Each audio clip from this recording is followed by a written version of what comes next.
Wa anfiqu fi sabilillah wa la tulqu biaidikum ila tahlukah wa ahsinu innallaha yuhibbul muhsinin. Maka berinfaklah di jalan Allah. Jangan pelit-pelit berinfak di jalan Allah. Dan jangan engkau jerumuskan dirimu kepada kehancuran. Berbuat baiklah. Sungguh Allah menyukai orang-orang yang berbuat baik. Gitu, Fit.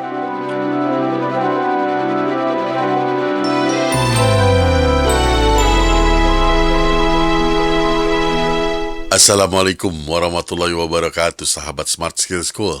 Semoga kita semua selalu dalam lindungan Allah Subhanahu wa Ta'ala. Amin. Sahabat, mari kita langsung saja jemput Ustadz kita, Ustadz Adi Warman Azwar Karim. Ustadz, Assalamualaikum, apa kabar? Waalaikumsalam warahmatullahi wabarakatuh. Sehat, berkah, bahagia ya Allah. Amin. Amin, Alhamdulillah. Ustadz, kita sering melupakan bahwa kesehatan itu adalah rezeki dari Allah. Kita sia-siakan. Bahkan kita cenderung merusak seperti merokok dan lain-lain lah. Saya sendiri sudah berhenti merokok dari 30 tahun lebih. Namun demikian Ustadz, apakah kira-kira ada lagi hal-hal yang untuk menjaga kesehatan kita secara jiwa dan raga, Ustadz? Ini dalam ilmu tasawuf disebutkan, rezeki yang paling tinggi itu adalah kesehatan. Karena kita nggak pernah bisa beli kesehatan. Kita bisa bayar rumah sakit, bisa bayar dokter, bisa beli obat, bisa beli vitamin, tapi kita nggak pernah bisa beli kesehatan. Itu sebabnya disebutkan, rezeki yang paling tinggi itu adalah kesehatan. Rezeki yang paling rendah itu adalah harta. Rezeki yang paling utama itu adalah anak yang soleh-soleha. Dan rezeki yang paling patut kita syukuri adalah husnul khotimah. Kita bahas tentang yang rezeki kesehatan ini. Kita boleh punya uang banyak, tapi kalau kita nggak sehat mau ngapain? Itu sebabnya dalam Al-Quran Allah mengatakan, wa anfiqu fi sabilillah. Maka hendaknya engkau jangan pelit-pelit untuk menginfakkan, membelanjakan hartamu di jalan Allah. Wala tulqu biaidikum ila tahluka. Kalau kita pelit membelanjakan uang kita di jalan Allah, maka kita sebetulnya menjerumuskan diri kita sendiri ke dalam kehancuran. Ini ayatnya Al-Baqarah 195. Ini adalah mengenai persiapan perang waktu itu. Orang-orang yang pelit-pelit untuk menginfakkan dirinya, menginfakkan hartanya di jalan Allah, maka kita sama juga perang nggak pakai persiapan yang cukup. Nah ini. Sama juga dengan kesehatan. Kalau kita pelit-pelit, ini belanja untuk menjaga kesehatan kita, itu sama juga kita menjerumuskan diri kita kepada kehancuran. Allah telah memberikan nikmat kesehatan kepada kita. Ini harus kita syukuri, kita jaga kesehatannya. Karena la in syakartum la azidannakum. Siapa yang dapat mensyukuri nikmat Allah itu akan ditambahkan nikmat Allah kepada kita. Kalau kita bisa syukuri kesehatan yang diberikan Allah kepada kita ini dengan terus menjaga kesehatan kita itu. Walaupun kita harus mengeluarkan uang untuk membelanjakan uang kita itu. Nah itu. Untuk menjaga kesehatan kita ini. Nah inilah yang diminta oleh Allah sebetulnya. Jangan pelit-pelit untuk urusan kesehatan. Bukankah kesehatan itu juga nanti sakit dari Allah? Iya, sakit dari Allah. Tapi sebelum sakit, jaga kesehatan. Kalau udah sakit, ya nanti kita berobat. Gitu, Fit. Baik, Ustadz. Ada sahabat saya masih sampai sekarang merokok, dan karena berprinsip bahwa semuanya memang sudah ditentukan oleh Allah. Mati-matilah kata dia, kan Allah juga menentukan. Dokter yang meriksa gue juga udah mati, gitu katanya. Sama juga kayak bunuh diri. Kenapa takut bunuh diri? Ya benar. Ini Allah paling gak suka yang model kayak begini, benar gak? Allah berikan kepada kita nikmat kehidupan, maka kita jangan bunuh diri. Allah berikan kepada kita nikmat kesehatan, maka jangan hancurkan nikmat kesehatan yang diberikan Allah kepada kita itu. Bahwa suatu saat kelak kita pasti menderita sakit. Nggak usah kita cari-cari. Nanti kalau kita dapat musibah sakit, ya kita bersabar. Ini yang diajarkan, dikisahkan dalam Al-Quran tentang Nabi Ayub. Nggak dicari-cari, sakit mah sakit, emang udah jadwalnya sakit, bener gak? Nah, karena kalau kita udah menderita sakit, kita bersabar, sebagaimana dicontohkan oleh Nabi Ayub. Tapi jangan cari-cari penyakit. Nah ini, jangan cari-cari masalah dengan tidak menjaga kesehatan kita dengan baik.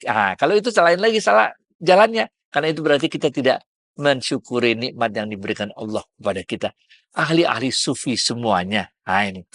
Mereka selalu menjaga kesehatan dirinya, baik kesehatan jiwanya maupun kesehatan jasmaninya. Mereka lah orang-orang yang paling tertib dalam hidupnya. Mereka tidur cepat, mereka bangun malam, mereka sholat subuh kemudian tidur lagi. Orang-orang inilah yang walaupun mereka ini begitu dekatnya dengan Allah, tapi mereka inilah orang yang sangat disiplin dalam menjaga ritme kehidupannya untuk apa? Untuk menjaga kesehatan jiwanya dan kesehatan dirinya. Gitu, Fit. Baik Ustadz, Masya Allah. Nah ini kadang-kadang kan kita sakit juga karena kita nggak ikhlas pada kehidupan kita. Jadi misalnya miskin, ekonomi tertekan, dan segala macam hal lah. Yang bikin kita malah jadi sakit. Pada saat kita sakit, malah kita membutuhkan uang. Pada saat kita butuh uang, kita pinjam. Karena kita pinjam dihina-hina orang, menjadi makin lebih sakit lagi. Dah, itulah yang perputaran-putaran yang sering kali terjadi, Ustadz. Iya, kadang-kadang kalau kita lagi dapat musibah itu bertubi-tubi. Pertama, dicoba kesehatan kita. Kedua, kita nggak punya uang untuk berobat. Akhirnya kita nggak mau berobat. Dan yang ketiga, akhirnya ketika kita udah menjadi beban keluarga kita, bahkan keluarga kita meninggalkan kita. Nah ini, sabar aja. Inilah yang disebutkan oleh Rasulullah SAW dalam hadisnya, orang yang beriman itu akan selalu dicoba dalam 3 hal. Keluarganya, kesehatannya, dan hartanya. Sampai-sampai ketika dia nanti menghadap Allah, dia tidak lagi membawa dosa satu keping pun. Nah ini. Oleh karena itu, kita jangan selalu putus asa. Kita harus selalu optimis kepada Allah. Optimis bahwa Allah akan kembali memberikan kesehatan kepada kita. Optimis bahwa Allah pun akan memberikan kecukupan rezeki untuk membayar semua keperluan-keperluan kita tersebut. Allah punya cara banyak. Mungkin kita nggak punya uang, tapi kemudian Allah gerakkan orang lain untuk membantu kita. Kalau di Indonesia sekarang kita udah punya BPJS, di mana kita saling menutupi kebutuhan kesehatan satu sama lain. Udah yang penting hidup itu jalanin aja dah. Kita selalu prasangka baik kepada Allah, termasuk kita prasangka baik tentang kesehatan kita, keluarga kita, dan harta kita. Kalau kita berprasangka baik kepada Allah untuk 3 hal ini, insya Allah kita akan bisa menjalani kehidupan ini dengan lebih tenang. Bismillah. Baik, terakhir Ustadz, apakah doa yang terbaik yang kita panjatkan pada Allah untuk mendoakan orang tua kita yang sedang sakit karena memang sudah usia, Ustadz?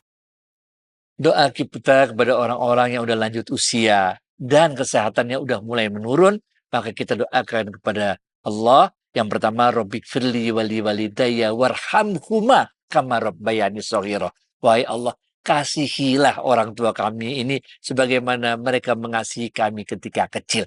Kita minta kepada Allah agar Allah mengasihani, menyayangi orang tua kita sebagaimana mereka menyayangi kita dulu waktu kecil. Kita doakan juga kepada Allah agar Allah memberikan kesehatan, keafiatan kepada mereka, diringankan bebannya dalam menjalani usia akhir-akhirnya. Bismillah. Allah Maha sayang sama semua makhluknya. Kita selalu prasangka baik, selalu bakti sama orang tua, apalagi yang umurnya udah lanjut. Gitu, Fit. Baik, Masya Allah, semoga kita bisa menjaga kesehatan kita sehingga sehat pun di usia lanjut ya, tidak menyusahkan orang. Ustadz, terima kasih atas waktu dan tausiahnya. Assalamualaikum warahmatullahi wabarakatuh. Waalaikumsalam warahmatullahi wabarakatuh.